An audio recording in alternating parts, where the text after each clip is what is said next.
welcome to the first official GYE podcast. So, we are so excited to be launching something new. We are so excited to be doing something new with every single one of you guys.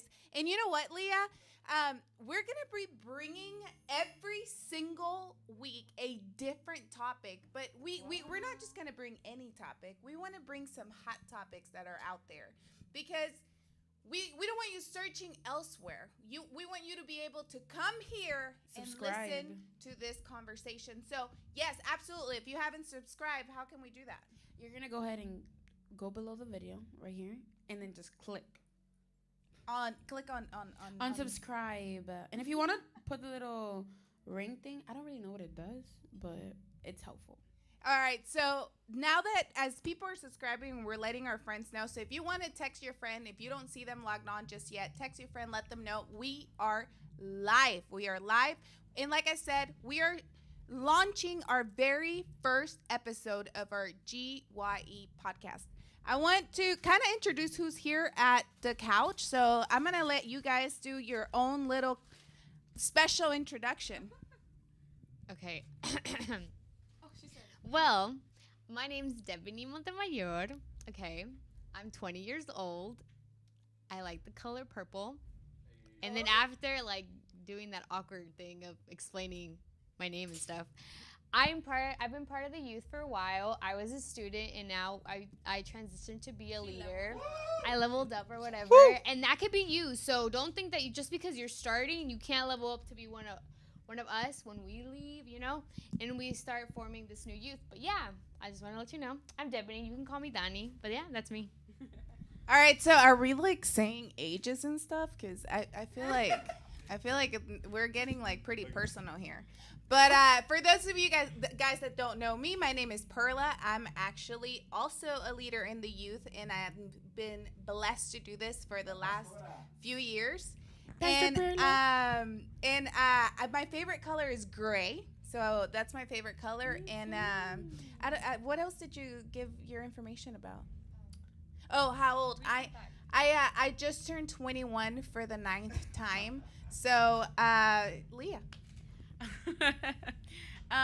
So my name's Leah. I'm 19. I don't know what else to say. I'm a leader at the youth. Finally, we upgraded. I kind of got the official title not that long ago. So she's I should get a name tag, right? Leader at GYE. Leah. I should. I'm thinking about it. But yeah, I like to talk a lot. I think if you watch any of the other videos, you'll notice. And my favorite color is gray also. But it's my big girl color. So it's I picked it because I decided I needed to be more mature. Okay, so it's gray. Gray. Got it. All right, and now, of course, we want to get to hear from the man in the room. No, the man in the room. So my name is David Dominguez. If you see me in one area, in another area, it's because I'm a twin, so you can consider me as one of the twins. So I'm also 19. My favorite color, my big boy color is blue. It's blue. He flexed for a second. I'm wearing we got your name tag. We got your name tag. So yeah. Leader Leah GYE. And I am also. Yes. No, it's LEEA. Oh, great. So gets the title and gets the name wrong. We're pending. I am also one of the leaders. I've been coming to this church for 5 years, since 2015. Long time. A long time. I've been waiting for a long time to be in a good position. So yes. Oh my gosh. All right. Patience is key to become a leader at GYE. That's great. All right, guys. Didn't know that the topic had changed from earlier. I mean, don't you have to have patience to follow God? That's what I heard. Yes. So It's part of the discipleship. Exactly. Hey, yeah. Hey, and so tonight I want us to jump straight into topic. And one of the things that we talked about is we wanted to bring topics that were pretty hot right now. And what better than to kick off this conversation around cancel culture? Cancel culture. I think we've heard it in multiple situations. We've heard it, trending on Twitter. We've heard it as a video on TikTok. But I want to hear a little bit about what you guys have heard about cancel culture. So I currently haven't heard anything about cancel culture, but I have heard the phrase about, oh, Miss Perla, you're canceled. Devin, you're canceled. Leah, you're definitely canceled. But like, with that, cancel culture is more of and from what I've heard and from what I've heard during and through the internet, is basically publicly shaming someone through online, bringing back their past. Any actions or tweets, especially Twitter, affects a person, especially a person of a big position like political leaders and so on, and celebrities. Yeah, what does it mean? What does it mean if I tell you that you're canceled, Leah? That you don't want to talk to me no more. And how do you perceive being now a person that you're canceled? Like, how would that make you feel? And in what sense of it? Like because if you have a friend labeled or hashtagging you as canceled, I feel like I would take it as a joke. I'd be like, you canceled. You canceled. Who you canceling? Me? But in a sense of like, let's say if I was famous and my TikTok dances go off. I'm just kidding. I can't dance. But like, let's say if I was somebody that was out there, I would feel really judged. yeah, I would feel like I can't, like, there's moments in life where you always make mistakes and you have to think about them like, whoa, I did that. yeah, But the thing of your mistakes is you're always supposed to learn from it. So I would take it kind of like, whoa, they're disregarding my process and how much I've done. Wow. And how much I've changed. So I would feel kind of like my mood wouldn't be the highest. yeah. What about you? So it's like, I guess it's like a feeling where you just do something without thinking. Sometimes I'm that person where I'm just like, I maybe I think too fast. I don't know. I think too fast and I immediately say it. Like sometimes I don't have that that filter, I guess you can say. So what if something like that happens and that like they would cancel me? I guess that would make me feel like you're judging me over one thing I did when I can do so much more. Wow. So like, well, does that define me completely just because I did one mistake? Yeah. I like to feel like it's not. Yeah. So today what we're bringing to this conversation is basically just the introduction of this topic of cancel culture. I wanted to start by reading the definition. And what's crazy to me is that there's a definition of cancel culture in the dictionary. So I wanted to kind of share that definition with you guys. And the definition is cancel culture refers to the popular practice of withdrawing support for canceling people and companies after they have done or said something that was considered offensive. Cancel culture is generally discussed as being performed on social media in the form of group shaming. And I couldn't help but start thinking about that topic and start thinking about, what David said earlier, which was shaming others and publicly shaming others for their mistakes of their past. I think that every single one of us here, not only the ones that you're able to see on camera, but the ones that are behind the scenes, we have our moments in our lives where we can be shamed, where we've made mistakes. And I think there's people watching that also feel that there's moments if they went back in time and they were starting to just tear apart all this mistakes that you've made, that it can definitely, ruin you and your image. But it doesn't, I love how you put it, it doesn't define, that one mistake in your time doesn't define who you are. And I want to ask you a question, David. If you were able to ask Jesus whether he sided with cancel culture, like how do you think he would view that? Jesus would not. I don't think Jesus will support cancel culture, right? Because he forgives us for our sins that we've done in the past, right? But then again, there's also to the side of what if you don't stop that practice of why you're being canceled, or the sin in this case that you keep doing. He will forgive you from the sins that you've done in the past. That's the part where he doesn't support cancel culture, right? Yeah. But if you practice that sin continuously, then you're just canceling yourself. You're just putting yourself into just shaming yourself. Yeah. Yeah. Yeah. Can I? Something that I feel like with that question is I don't feel like, yes, God is a very straightforward person, completely. Yes, person, God. But I also feel like when he gave his son on the cross for us, that changed everything. And then it's even it even referred, like, even when people refer to the Old Testament, like, I don't know if it's just in Spanish, I don't know how you would say it in English, but like, era el tiempo de la ley. Yeah. You know, it was more strict and it was more like harsh, more, I don't even know, straight, like when you cut and it's like perfect, like that.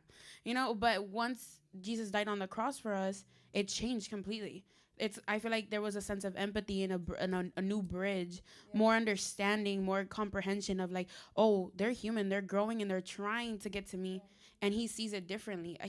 He gave his son to see it differently because he knew that there was, I feel like, you know, like he wouldn't just send his son to change del tiempo de la ley algo nuevo if it wasn't worth it. Yeah. And Devaney, what would you tell those people that constantly live in that fear that someone's going to dig in their past and cancel them as a person because of either previous sins or previous mistakes that they've committed?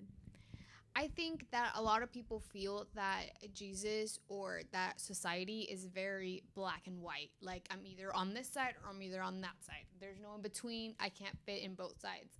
But the big reality is that there's a lot of gray. There's a lot of learning and jumping from one side to the other so you can find your place, your purpose, your belonging. So I feel like that's how Jesus and God sees it. Like, you're gonna be going, you're gonna do things that might not agree with anybody else, but how do you know that what you're putting yourself out there and people are shaming you right now is actually what people are gonna look forward in the past, like look forward as something better? Am I making sense? Yeah. Like I think you're saying how there's a lot of people that are being shamed right now for standing on their values. exactly. So it could be shame either way, either shame for previous sin or shame for, you know, standing for what's right. And you know, thinking of, were you gonna say something before I jump? All right. Something that I like, how I've seen cancel culture, because I get on Twitter, but like it's not like Twitter, you know. So like on TikTok they do this little thing where they put little fairies and then they say like, oh, like let's say you suck, and then it's like little fairies to make it like, so basically like the little fairies is like you're being canceled, right? And I feel like a lot of the times when I see the fairies, it's, let's say it's a Christian girl that doesn't want to dance all the other songs, or that doesn't want to do all the other challenges, that she does it her way and she does it differently. And a lot of the times, kind of, because that brought me to think about, a lot of the time society will cancel you because, oh, I believe in God and I'm not gonna do that because I don't support that. That's not who I am. That's not who I want to be. That's not how I want my future people to look and be like, oh, that's her. No. What if you're the starter of that revolution? You know, what if you're that person that's going to make that other person that saw your TikTok or that saw your comment on Twitter or saw that you stood up and was like, you know what, I want to be more like them. So you know what, I'm going to stand on their side. And then you start forming your own revolution and pushing everybody else out. I really love this conversation. I love everything that you guys are bringing up in regards to the topic. I do want to touch a little bit on what David said about you know, sin and previous faults and the shaming part. I can't help but think of the adulterer. You know, the story where people were wanting to stone her. Like they were. I'm literally translating that from the Spanish version to the English version. So I may be saying the terminology wrong, but people were ready to stone this woman, right? They were asking Jesus, hey, she committed all this adultery, all this sin. Like we should just cast our stones, you know, and just like kill her for what she's done. And I don't know if you guys remember Jesus' response. Like, I didn't see him immediately canceling this woman, but instead, like, he took a moment to just diffuse the situation, right? Not jump on Twitter and start just following, yes, she's an adulterer, kill her now. No, it was like he diffused the situation by just handling it so calmly and basically saying, like, if you are free of sin, then you can cast the first stone. And I think that to me spoke so much when I was thinking of canceling others, that I don't believe that Jesus would be quick to cancel you for the mistakes that you've made, for the sin that you've made. And you hit it right on the nail, because the story ends with Jesus telling this woman, go and live free of sin. So meaning, you obviously don't get canceled, but I love how you said it, but don't keep sinning to where you cancel yourself. Like, you gotta make the decision to make to stop, right, what was your error and your mistakes and your sin in your past, and know that you serve a God that won't just toss you to the side because of the times that you fell, but he will pick you up and ask you to live and sin no more. So beautifully said, and we hadn't even talked about this, so it's same spirit here with that topic. What are some things that as Christians, and I wanted to wrap up this first episode with that, what are some things that as Christians we can do to make sure that we revolutionize the culture to where we are embracing those that feel that they've been tossed to the side? I feel like the first thing I would say would be being self-aware, because I think a lot of the times we forget who we are. Mm-hmm. Oh, so you're perfect. Oh, so you do nothing wrong, mm-hmm. And I feel like it also protects you from being canceled for something that was actually wrong, mm-hmm. because when you're self-aware and you're not, I'm a firm believer that you should be aware of everything you do. Mm-hmm. Like, because some people are like, oh, but it's because it's natural. Mm-hmm. But you should always make sure to, like, oh, remember to not do this, or remember that that's not the right thing to do. Like, always be self-aware to not judge others, and to not, like, because some of the times some things are like, whoa, you did that. Yeah. But the important thing is that you're learning from it and that you're being aware of it to control it. Yeah. So I would say that would be my. Yeah. Can you specify more about the question? Like, how would you, what would you do to make sure that we change this cancel culture mentality to being able to embrace those that feel it's too late for them to Absolutely. I think the first step, to my opinion, would be, like, practice not judging. It's practice not judging others from their mistakes and their current mistake, right? So practicing not judging will help embrace embrace change to those who's done the mistake, who's done the sin, mm-hmm. right? Mm-hmm.